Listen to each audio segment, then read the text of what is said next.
Bună seara, doamnelor și domnilor, sunt Valentin Coma și vă spun bine ați venit aici la ora 21 în această seară de vineri. Se apropie weekendul, am discutat aproape toată săptămâna politică. Sigur, nu o să ratăm în a atinge politica în această seară, deși poate e pe jumătate politică, fiindcă vom vorbi adevărat despre campania electorală, vom vorbi puțin despre alegerile locale, dar oarecum zic eu, dintr-o altă perspectivă.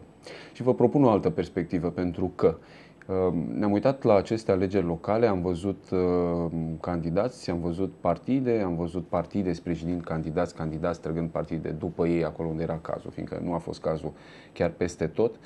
Am văzut oameni care au propus proiecte, unele justificate, argumentate, altele mi s-au părut mie și poate vi s-au părut și dumneavoastră, în fine, voturile le-au definit foarte clar, poate vi s-au părut și dumneavoastră vorbe goale.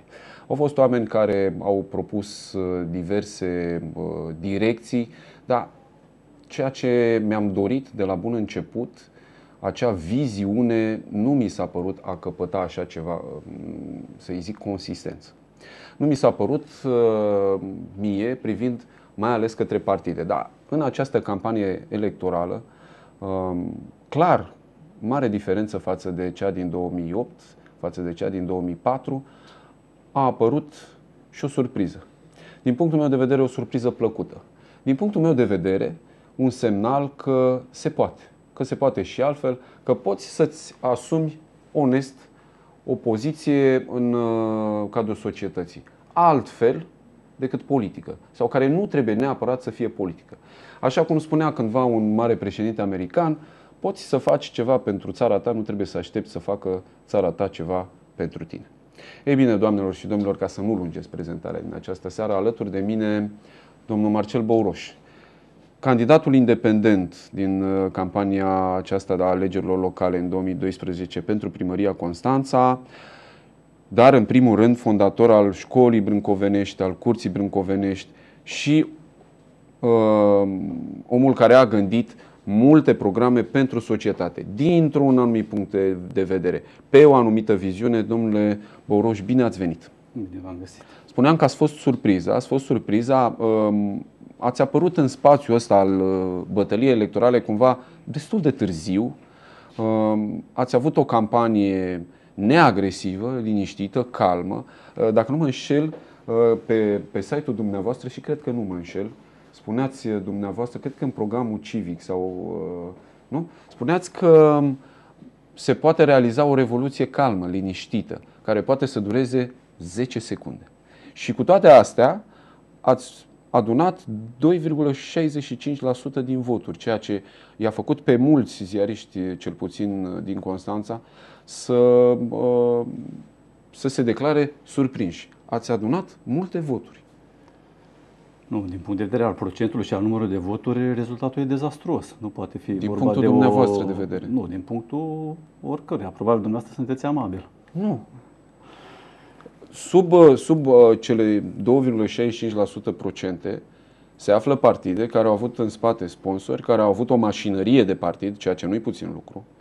Și putem să numim foarte ușor PRM, care chiar dacă e un partid care șchiopătează, are totuși un mecanism, are organizații de partid. A avut cu siguranță și sponsori.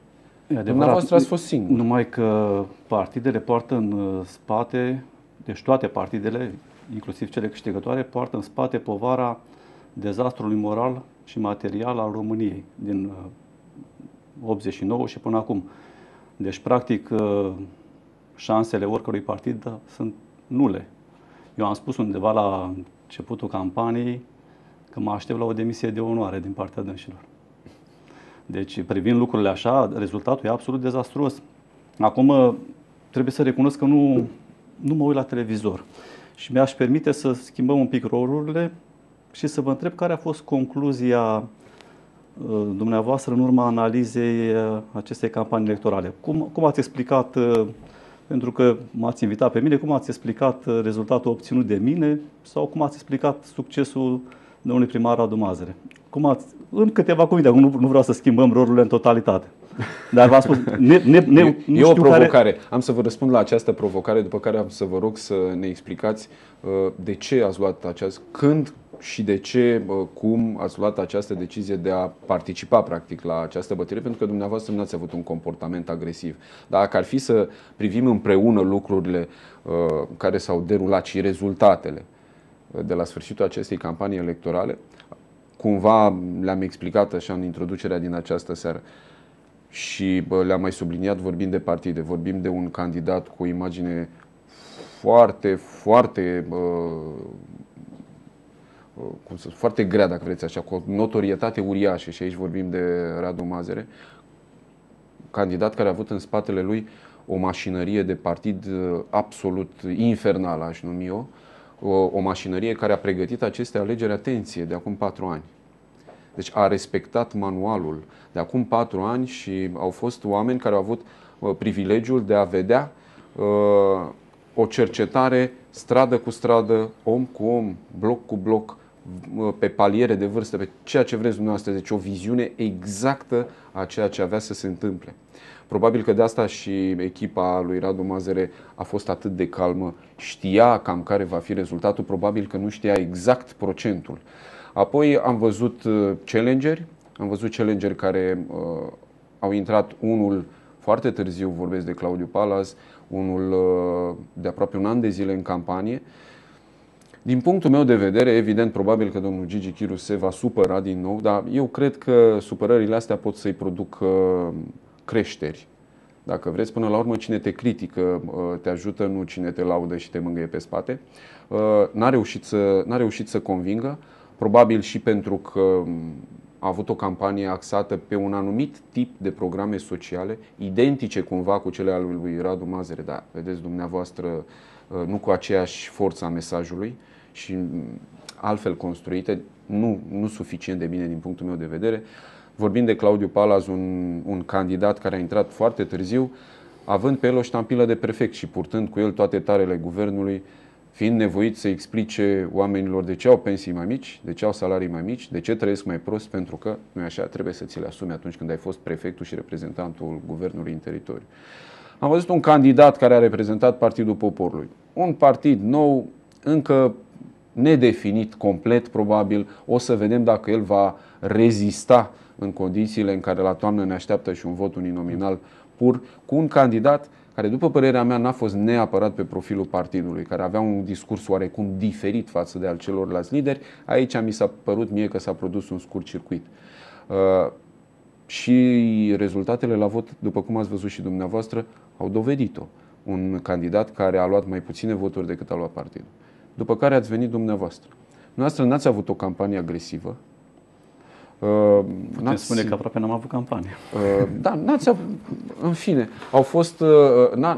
nu s-a văzut în spatele dumneavoastră o echipă de campanie așezată în modul în care vi-l Dacă vă spun cu câți oameni am făcut echipa, o să primesc cereri să vând patentul, o să mă îmbogățesc. Haideți, vă propun... Totuși, cred că am pus întrebarea un pic greșit. Explicați de ce succesul domnului Radu Mazăre datorită faptului că și-a făcut campania de acum 4 ani sau 12 ani, profesionist și... Este, în primul rând, Radu Mazăre un primar în exercițiu. Orice primar în exercițiu nu pleacă de la zero. El are un segment de oameni mulțumiți de ceea ce face. Și atunci pleci de acolo și dacă ai o bună organizare, ei bine, lucrurile pot să stea foarte bine și s-a văzut cum au stat. Da. Să știți că... Aceștia sunt oamenii pe care dumneavoastră i-ați înfruntat în modul neagresiv. Păi cei mai importanți dintre candidați. Nu pot să înfrunt agresiv, deoarece au o mare calitate. Aceea că sunt români. Și poate dacă discuția noastră se va prelungi, avem o să vorbim despre la dispoziție. Modul cum văd eu războiul în care ne aflăm și de ce faptul că dânsii sunt români e o mare calitate. Vreau să vorbim despre asta și nu doar despre asta, și despre viziunea pe care dumneavoastră o aveți în afara acestei trecătoare bătălii politice în care ați intrat. Dar mai întâi mi-ați promis că ne veți spune când, cum, de ce v-ați decis să intrați în lupta asta. înainte de a vă spune lucrul ăsta, vreau să-mi termin raționamentul care m-a determinat să vă pun întrebarea și să vă spun că am fost sfătuit de prietenii mei să renunț la candidatură după ce s-au strâns semnăturile și așa, cu argumente foarte raționale care m-au și convins că într-adevăr nu am șanse. Am ales să nu renunț datorită faptului că am spus, domnule, merg mai departe pentru că vreau să transmit niște valori în care cred. Motivul pentru care prietenii mei m-au sfătuit și am fost de acord cu dânsii să renunț la candidatură a fost cel care, în opinia noastră, a dus la câștigul domnului Radu Mazăre. Surpriză. A fost un vot etnic. Este a doua oară când dânsul, de felicitat, admirabil. Deci, în prima campanie, dacă mă amintesc, ne-a spus, dacă mă alegeți, vă scap de ciori. Și constanțenii l-au ales. În campania prezentă, campania trecută, publicitatea negativă care s-a făcut domnului Chiru, i s-a făcut etnic. S-a vehiculat ideea că e țigan. Cunoașteți acei fluturași care au circulat prin oraș. Lucru neadevărat, nu discutăm aspectul ăsta, dar asta a fost tehnica folosită. Domnul Claudiu Palas e a român. Macedon, cum spun constanțenii, să nu dăm după cireș. Da, dar nu e peiorativ Macedon. Nimic peiorativ, nimic negativ în această poveste. Prieteni foarte buni în Macedoni. Sunt sigur că unii chiar m-au votat. Dumneavoastră credeți că a fost o componentă din asta etnică atât de puternică? Absolut. Știți de ce? În mod instinctiv, orice colectivitate etnică va dori să-și aleagă un reprezentant al său, chiar dacă are unele hibe sau știu eu. Deci asta e firesc. Ține de instinct. Că țiganii sau romii, pentru cine este prea delicat, tătarii, turcii, românii sau macedonii, cum spuneam, n-are nicio chestiune negativă. Mulți l-au votat pe Radu Mazăre. Deci, iată. Păi da, v-am spus, a fost un vot etnic. Mulți din aceste, nu le-aș numi minorități, din aceste categorii etnice, dacă vreți dumneavoastră, să folosim termenul ăsta, l-au votat pe Radu Mazăre. Probabil că v-au votat și pe dumneavoastră. Nu putem descoperi cine v-a dat voturile, dar e foarte posibil să se fi întâmplat așa. Știam, deci pe mine nu m-au votat nici prietenii care au mers pe ideea Ați strâns câteva mii de voturi. Da, a fost un vot emoțional. M-au votat în special doamnele. Asta e un succes admirabil, domnule Bouroș. Da, revenim. Deci, de ce v-ați decis? De ce m-au votat doamnele? Tocmai datorită motivului pentru care m-am decis să particip la campanie. A fost indiscutabil și un sentiment de revoltă față de situația în care a ajuns țara și față de neputințele clasei politice. Dar în special, motivul principal care m-a determinat să particip a fost faptul că în calitate de părinte și de administrator, de fondator, dacă doriți, al școlii brâncovenești, mi-am dat seama că eforturile pe care școala și familia le face pentru educarea corectă a copiilor, pentru formarea corectă a lor, sunt anulate în mare parte de ceea ce copilul întâlnește în societate, de modelele și imoralitatea pe care copilul o întâlnește în societate. Această datorie a mea față de copiii care sunt înscriși la școala și grădinița brâncovenească m-a determinat să intru în această luptă politică. Cum v-am spus, deși mi-am dat seama la un moment dat că nu câștig și s-a pus problema, domnule, decât să nu câștigi o bătălie, mai bine nu particip, am zis, domnule, merg pe afirmarea acestor valori morale. Și pe faptul că odată afirmate public, cel care va câștiga va ține cont de lucrul acesta. Dumneavoastră ați vrut să transmiteți un semnal, deși știați că șansele sunt mici, poate nule. de a câștiga? În momentul când mi-am dat seama că va interveni elementul votul etnic, mi-am dat seama că n-am nicio șansă. Dacă nu era asta, clar, și nu șanse pentru că eram eu vreo valoare, faptul că eram independent, n-aveam în spate nicio povară. Și puteam, pentru oricine depunea un minim efort, să putea... Dar credeți că se poate lupta un independent care vine cu o astfel de abordare ca dumneavoastră? Se poate lupta cu sacoșa, cu plicul? Nu știu, vă întreb. Da, indiscutabil. Poporul român are o intuiție incredibilă. Deci, sacoșa, micul, într-adevăr, nu sunt onorante. Ele, oarecum, în momentul când primește darul ăla, în inima lui, el simte că e desconsiderat. Niciun om nu se poate, chiar dacă se vinde, nu se privește în oglindă prea direct, se privește un pic mai pe zi și așa. Și românul își dă seama de lucrul ăsta. De asta, rezultatele și de la București, de exemplu, al lui Nicușor Dan și ceilalți care au participat, din păcate, în număr foarte mic independenții, vor avea, și ăsta a fost un alt scop al candidaturii mele, să încurajez oamenii să implice în viața cetății. Nu politică, parcă în grecește asta înseamnă viața cetății. Lucrul ăsta nu trebuie privit ca o opțiune, ci ca o obligație. Dar ați fi putut să vă implicați cu șanse mari dacă ați fi candidat pentru un post de consilier, spre exemplu. E foarte posibil să fi obținut un post de consilier. De ce ați încercat direct la primar și n-ați încercat la consilier dacă tot ați dorit să transmiteți un mesaj? Pentru faptul că nu m-ați fi invitat în emisiune. De unde știți? Erați un independent care venea dintr-o altă zonă. Au mai fost independenți pentru Consiliul Local Constanța, însă mărturisesc, n-am să-i dau numele ca să nu creadă omul că am vreo chestiune personală, mărturisesc că venea dintr-o zonă politică și chiar înainte de campanie fusese și directorul la o mare companie pe care constanțenii o cunosc foarte bine. Deci avea cu totul alte coordonate în viață de pe care venea și candida pentru un asemenea post. Noastră însă ați mers la primar. Îmi place mai mult Don Quixote decât Sancho Panza. Spuneați însă că ați luat decizia să vă implicați în viața cetății, v-ați apucat să vă creionați campania și spuneați că aveți un patent de vândut. Câți oameni ați avut în echipă? Păi am spus de vândut.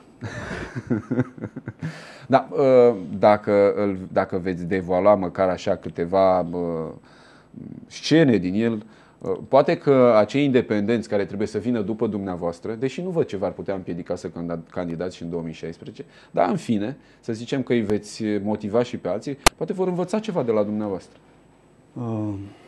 Nu cred că voi candida în 2016. Îmi lipsește cred că pe un om politic care vrea să aibă puterea, îl arde ficat un pic, așa, un om care totuși trebuie să vrea un pic puterea. N-am aplecarea asta. N-aveți patima asta de a vă lupta politic. Bine, poate fi și un defect, nu neapărat. Adică a spus patima, așa e, defect, e bine spus. Dar pe de altă parte, sunt convins că sunt mult mai mulți oameni foarte bine pregătiți, mult mai bine pregătiți decât mine, care trebuie să intre în această luptă. Și cum v-am spus, nu e vorba de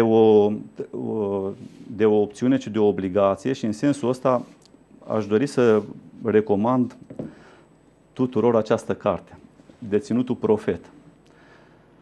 E o carte scrisă de Ioan Enolide, un om care a făcut 22 de ani de temniță, cel mai bun prieten al Sfântului Închisorilor Valeriu Gafencu. Ucenic de al Părintelui Arsenie Papacioc, deci și scrie Ioan Enolide această carte în 1985. Ce aflăm noi din cartea Deținutul Profet? Un lucru fundamental pentru noi creștini. Suntem o societate creștină, nu peste 80% probabil, sau poate în Constanța proporția un pic alta.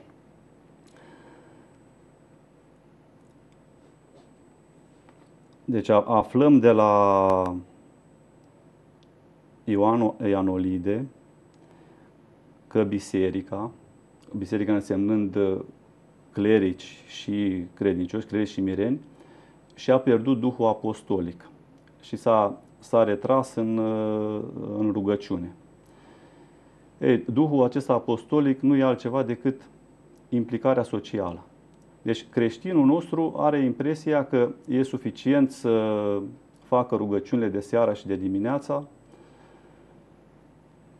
Și cu să asta țină post și să participe la Sfânta Liturghie. Și nu consideră că mai e necesară această implicare. Motivul principal pentru care noi nu ne implicăm politic este frica, care îmbracă foarte variate forme. Deci îmbracă și haina înțelepciunii, are anumite căi de mijloc. Și, domnule, frica sau ignoranța, domnule Băuroș? Vorbim de frică sau de ignoranță? Nu, românul e foarte deștept. Nu, frica. Efectul cel mai mare al comunismului. Am întrebat pe toți bătrânii. Ultimul bătrân cu care am discutat, tatălui lui Tudor Gheorghe, Ilie Tudor. Și l-am întrebat și pe dânsul, l-am întrebat și pe părintele Arsenie și pe părintele Iustin. Care e principalul efect al comunismului asupra noastră astăzi? Și toți mi-au răspuns un singur lucru: frica. Ei, numai că, de asta e important să citim această carte. În momentul în care ne vom da seama că fricoșii, deci asta scrie în Sfântul Ioan Evanghelistul, în Apocalipsă, capitolul 21, versetul 8. Și anume faptul că fricoșii vor intra în iad înaintea necredincioșilor și desfrânaților și ucigașilor și închinătorilor la idoli și tuturor mincinoșilor. Primii. Deci frica e un păcat fundamental. Un păcat care, din păcate, nici nu se spovedește. Probabil, spune Sfântul Nicolae Velerimovici, că nimic nu face pe om mai mic și mai josnic decât frica de moarte. Acum, dumneavoastră ați depășit-o. Nu, îmi cer iertare, chiar asta vreau să spun. Să nu se înțeleagă că dau lecții sau că vorbesc după poziția vreunui cavalier. Nu, mi-e frică. Boroș, îi motivăm pe independenții pe care dumneavoastră îi doriți. Asta doresc. Dar mi-e frică, dar îmi este mai frică de faptul că mi-e frică, pentru că știu consecințele acestui lucru. Dar cu toate astea ați înfruntat această frică. Da. Dar ce fel de campanie ați avut dumneavoastră? Revin, desigur. Ați, odată neagresivă, dar așa la nivel public, v-ați întâlnit cu oameni care nu vă cunoșteau, nu v-au văzut niciodată? I-ați întrebat?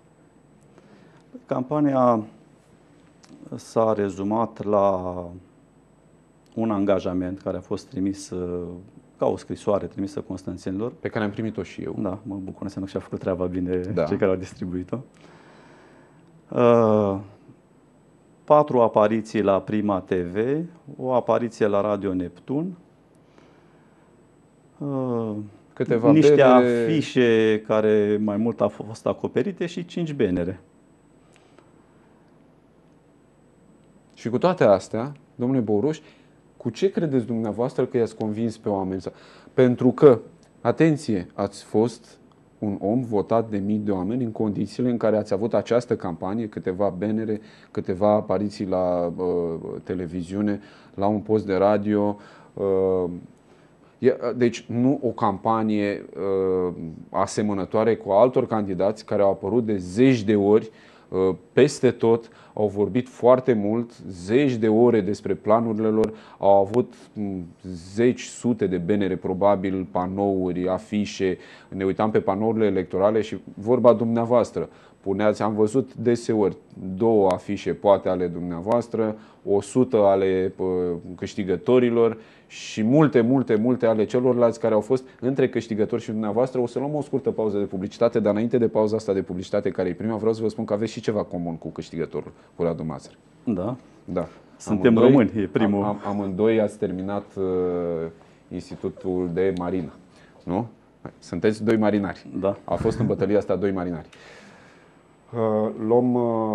Luăm o scurtă pauză de publicitate și ne întoarcem în platou.